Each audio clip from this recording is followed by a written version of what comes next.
നല്ല ചൂടോടെ ആവി പറക്കണ കക്കറൊട്ടി അല്ലെങ്കിൽ കുഞ്ഞൊറൊട്ടി എങ്ങനെ ഉണ്ടാക്കുന്നത് നോക്കിയാലോ. സംഭവം ഇത് ഫസ്റ്റ് ടൈം ഞാൻ ഉണ്ടാക്കുന്നത്. നമ്മൾ ഒറോട്ടിക്കൊക്കെ അരി പോർത്തില്ലേ, അതുപോലെ ചൂടുവെള്ളത്തിൽ അരി പോർത്തി അരി മിക്സിയിലേക്ക് ഇട്ട് അതിലേക്ക് കുറച്ച് അവാശയും കുറച്ച് തേങ്ങയും ചെറിയ കഷ്ണം ഉള്ളിയും ആവശ്യത്തിന് വെള്ളവും ഉപ്പും ചേർത്ത് നൈസായിട്ട് അങ്ങ് അരച്ചെടുക്കുക. പിന്നെ അതിലേക്ക് നമ്മൾ ഒറോട്ടിപ്പൊടി ഇട്ട് ഒറോട്ടിക്കൊക്കെ കുഴക്കുന്ന പോലെ നല്ല നൈസായിട്ട് കുഴച്ചെടുക്കുക. ആവേശം കുറച്ച് കൂടുതലായതുകൊണ്ട് അരി ഉരുട്ടി തുടങ്ങുന്നതിന് മുന്നേ തന്നെ വെള്ളം അടുപ്പത്താക്കി. ഉരുട്ടിയിടാൻ ആദ്യം അറിയുവാണെങ്കിലും ഒറ്റക്കായതുകൊണ്ട് വിചാരിച്ച പോലെ എളുപ്പത്തിൽ അങ്ങ് ആവുന്നില്ല. അതുകൊണ്ട് തന്നെ അടുപ്പത്തെ വെള്ളം തിളക്കാൻ തുടങ്ങിയപ്പോൾ അത് ഓഫാക്കി ഇരുന്ന് നിന്നും എങ്ങനെയൊക്കെ ഉരുട്ടി തീർന്നു. ഫവാസ്ക വിളിച്ചപ്പോൾ ഞാൻ എന്താ സ്പെഷ്യലായിട്ട് ആക്കുന്നുണ്ടെന്ന് മനസ്സിലായി. പക്ഷെ കുഞ്ഞൊറോട്ടിയാണെന്ന് ഞാൻ പറഞ്ഞില്ല. പകരം കുറച്ച് ക്ലൂ ഒക്കെ കൊടുത്തു. നിങ്ങൾക്ക് ഇഷ്ടമുള്ള റൈറ്റ് ആണ്, ഞാൻ ഇതുവരെ ആക്കി തരാത്ത റൈറ്റ് ആണെന്നൊക്കെ പറഞ്ഞിട്ട് പിടിയിട്ടില്ല. പിന്നെ 2-3 ക്ലൂ ഒക്കെ കൊടുത്തു, എന്നിട്ടും കിട്ടി. അവസാനം ഞാൻ പെറുക്കി തിന്നാൻ കൂടി പറ്റുന്ന ഒരു സാധനമാണെന്ന് പറഞ്ഞപ്പോൾ പിടി കിട്ടിയോന്നൊരു ഡൗട്ട്. ഇതിങ്ങനെ പറ്റിപ്പിടിച്ചിരിക്കാതിരിക്കാൻ വേണ്ടിയിട്ട് പച്ചവെള്ളം ഒഴിച്ചിട്ട് കുടനിട്ടാൽ മതി എന്നാണ് ഉമ്മ പറഞ്ഞത്. അങ്ങനെ അതൊക്കെ കുടഞ്ഞ് മാറ്റി വെച്ച് ചൂടായ ചീച്ചട്ടിയിലേക്ക് എണ്ണ ഒഴിച്ച് ഇഞ്ചി വെളുത്തുള്ളി ചതച്ചിട്ട് ഒന്ന് ചിക്കിച്ചിക്കാക്കി ശേഷം ഉള്ളിയിട്ട് അതിലേക്ക് കുറച്ച് മഞ്ഞപ്പൊടിയും കുറച്ച് ഉപ്പും ഇട്ട് പിന്നെ ഒന്ന് ചിക്കിച്ചിക്കാക്കി പിന്നെ അതിലേക്ക് തക്കാളിയും പച്ചമുളകും ഇട്ട്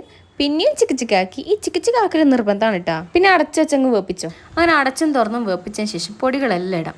സത്യം പറയും പൊടികളെ അളവൊന്നും എനിക്കറിയില്ല, അങ്ങനെ അങ്ങ് ഇടല്ലേ അല്ലേ. ഇനി നിങ്ങളെല്ലാന്ന് പറഞ്ഞാലും അനക്ക് അങ്ങനെ തന്നെ. അങ്ങനെ മല്ലിപ്പൊടി, മുളക് പൊടി, മസാലപ്പൊടി, ചിക്കൻ മസാലപ്പൊടി എല്ലാം ഇട്ട് നല്ലോണം ഇളക്കി അതിന്റെ പച്ച മണം മാറുന്നവരെ ഇളക്കിക്കൊണ്ടിരിക്കും. എന്ന് വെച്ചാൽ ഓവർ ഇളക്കണ്ട, കുറച്ചൊന്ന് ഇളക്കി യോജിപ്പിച്ചതിന് ശേഷം മൂടി അങ്ങ് വെക്കുക. പിന്നെ അതിലേക്ക് തേങ്ങ അവാശി അരച്ചത് അങ്ങ് ചേർക്കുക. പിന്നെ അത് കഴുകി കുറച്ച് വെള്ളവും ചേർത്തിട്ട് നന്നായിട്ട് അങ്ങ് ഇളക്കുക. അതൊന്ന് യോജിപ്പിച്ച ശേഷം ഉപ്പും മഞ്ഞപ്പൊടി ഇട്ട് വേപ്പിച്ച ചിക്കന് ആ വെള്ളത്തോടെ അങ്ങ് ഇട്ടിടുക.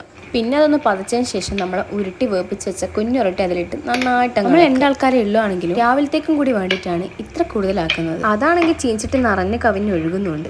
പുറത്തേക്ക് പോവാതിരിക്കാൻ വേണ്ടിയിട്ട് അത്രയും ശ്രദ്ധിച്ചാണ് ഇളക്കുന്നത്. അങ്ങനെ അത് നല്ലോണം മിക്സ് ആക്കിയതിന് ശേഷം കറിവേപ്പില മലിച്ചപ്പോയിട്ട് മൂടി വെച്ചും തുറന്നു വെച്ചും അത് വറ്റിച്ചെടുക്കാം. അങ്ങനെ സംഭവം റെഡി ആയിട്ടുണ്ട്. ഇനി ഫവാസ്ക വരുന്നവരെ ഒന്ന് വെയിറ്റ് ചെയ്യണം.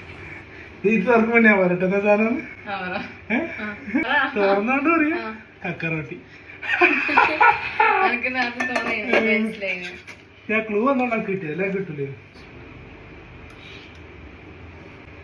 കൊള്ളാം.